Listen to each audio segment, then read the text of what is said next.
Israel के बीच जंग भीषण और विध्वंसक हो चुकी है। इजराइल के हमले का जवाब ईरान हाइपरसोनिक बैलिस्टिक मिसाइल से दे रहा है।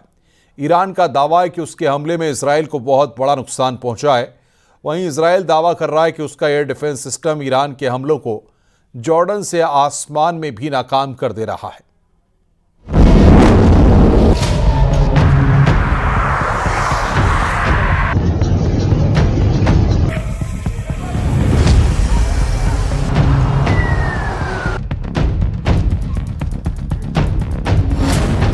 इजराइल और ईरान के बीच भीषण होती जंग।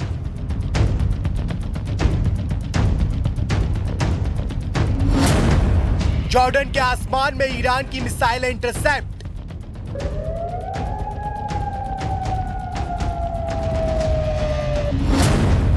हवा में चकनाचूर हो रही खामेनेई की ताकत।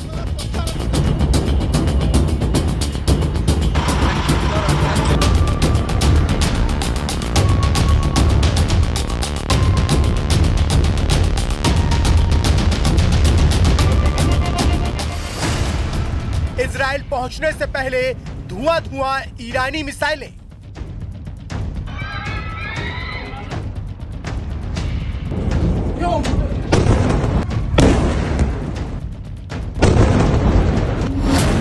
इजरायली डिफेंस सिस्टम के आगे ईरान का टूटा दम।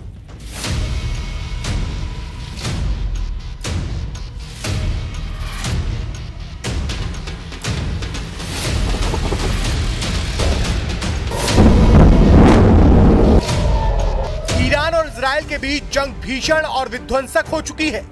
इजराइल के ऑपरेशन राइजिंग लाइन के जवाब में ईरान ऑपरेशन ट्रू प्रॉमिस 3 चलाकर लगातार इजराइल के बड़े शहरों को टारगेट कर रहा है। लेकिन इजरायली डिफेंस सिस्टम के आगे ईरान की ताकत फीकी पड़ती दिखाई दे रही है। Israeli air defence system Iran की मिसाइलों को इजराइल पहुंचने से पहले जॉर्डन में ही इंटरसेप्ट कर रहा है। इजराइल का दावा है कि उसने तेहरान में मौजूद रक्षा मंत्रालय को निशाना बनाया। इसके अलावा तेहरान के बुशहर में ऑयल डिपो और गैस रिफाइनरी समेत 150 से ज्यादा ठिकानों को हिट किया।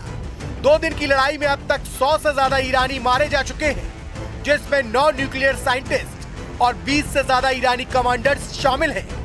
इसके अलावा 350 से ज्यादा ईरानी नागरिक घायल बताए जा रहे हैं। जिसके बाद ईरान की राजधानी तेहरान समेत 7 राज्यों में एयर डिफेंस सिस्टम एक्टिव कर दिया गया है। वहीं ईरान ने भी पलटवार करते हुए इजराइल पर 150 से ज्यादा मिसाइलें दागी हैं। दावा किया जा रहा है कि ईरान के हमले में 10 से ज्यादा इजरायलियों की मौत हो चुकी है और 300 से ज्यादा नागरिक घायल बताए जा रहे हैं। इस सब के बीच ईरान ने 3 इजरायली F-35 विमान गिराने का दावा किया है।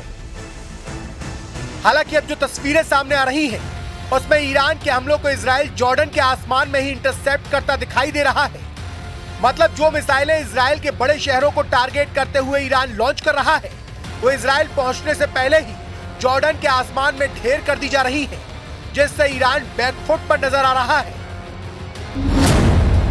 इजराइल के 3 एयर डिफेंस सिस्टम उसके लिए रक्षा कवच की तरह काम करते हैं। पहला आयरन डोम, जो शॉर्ट रेंज मिसाइलों को इंटरसेप्ट करने में सक्षम है। दूसरा डेविड स्लिंग, जो मध्यम से लॉन्ग रेंज मिसाइलों को इंटरसेप्ट करता है। और तीसरा एरो 3, जो लॉन्ग रेंज और बैलिस्टिक मिसाइलों को आसमान में ही इंटरसेप्ट कर देता है। आयरन डोम डिफेंस सिस्टम 70 किलोमीटर दूरी और 10 किलोमीटर ऊंचाई तक हमले को रोकने में सक्षम है। आयरन डोम सिस्टम इजराइल में 2011 से ही तैनात है। David sling defence system 300 kilometre दूरी और 15 किलोमीटर ऊंचाई तक हमले रोकने में सक्षम है। David sling defence system Israel में 2017 से तैनात है। एरो 3 डिफेंस सिस्टम, ये डिफेंस सिस्टम 2400 किलोमीटर की दूरी और 100 किलोमीटर ऊंचाई तक हमले रोकने में सक्षम है। एरो 3 डिफेंस सिस्टम भी 2017 से ही इजराइल में तैनात है, जिसकी मदद से इजराइल ईरान के हमलों को नाकाम कर रहा है। और दूसरी तरफ इजराइल लगातार ईरान के बड़े शहरों में तबाही मचा रहा है, जिससे खामेनेई की नींद उड़ चुकी है। नेतन्याहू ने ईरान को चेतावनी देते हुए कहा है कि इजराइल की ओर से अब तक किए गए हमले तो कुछ भी नहीं है। आने वाले दिनों में इजराइल की सेना ईरान में और भी बड़े और खतरनाक हमले करने वाली है। הודות לתקיפות חיל האוויר והמודיעין המדויק של אגף המודיעין, שנאסף במשך שנים, פרצנו את הדרך ללב איראן. לאחר פגיעה שיטתית ומתוחכמת במערכות ההגנה האווירית של איראן, מאות מטוסים וכלי טיס ישראלים אוחזים כעת בעליונות אווירית במרחב של מערב איראן וטהרן. वहीं ईरान की धमकी के बाद अमेरिका के राष्ट्रपति डोनाल्ड ट्रंप ने भी ईरान को सख्त लहजे में जवाब दिया है। ट्रंप ने वॉशिंगटन में सेना के 250वें वर्षगांठ पर आयोजित मिलिट्री परेड में बड़ा बयान दिया। डोनाल्ड ट्रंप ने कहा कि अमेरिका को धमकाया तो नतीजे भुगतने होंगे। उन्होंने कहा कि अगर ईरान अमेरिका को चेतावनी देगा तो उसे हमारे जवानों का सामना करना पड़ेगा और उसकी हार तय है। इस बीच खबर यह भी है कि अमेरिका मिडिल ईस्ट में विध्वंसक युद्धपोत भेज रहा है, जिससे इस भीषण जंग में इजराइल का पलड़ा और भी ज्यादा मजबूत होता दिखाई दे रहा है।